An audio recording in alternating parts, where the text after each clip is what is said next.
First, I rinsed my noodles under hot water. Now I'm dry cooking them in a hot pan to remove all the moisture. The noodles I'm trying today are by Olivia. They're organic shirataki pasta with oat fiber. First time I've seen something like this. Normally I just see straight shirataki. I've never seen it with oat fiber. It's 15 calories and 1 carb per serving. I'll be trying it with my sugar-free G. Hughes teriyaki sauce. I'm optimistic. I've had it with chicken and it's very delicious, so I think it'll be great. I went to Sarku, Japan.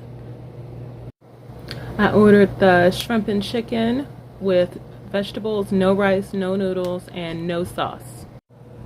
I'll be adding these to the Sarku, Japan to make a lower calorie meal. Adding a little sauce to the skillet to flavor the noodles.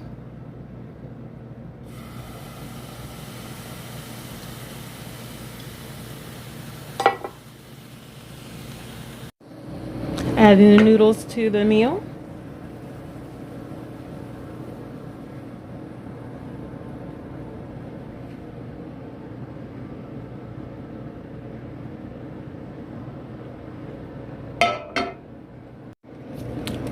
Now for a taste.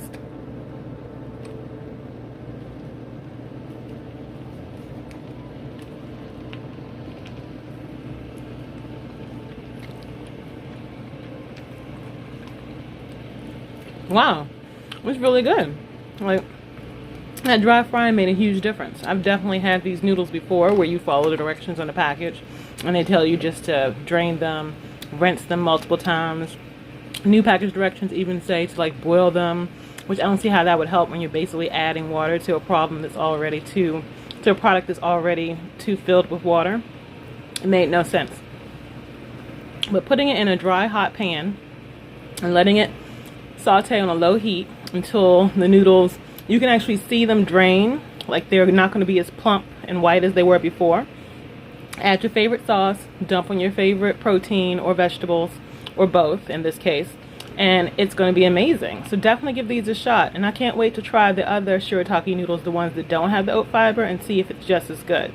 I'll keep you posted, but I definitely recommend, if you're watching out for calories or carbs or both, definitely go to the store, definitely purchase these and give it a try. Let me know in the comments if you have the same luck or if it's just me. But I found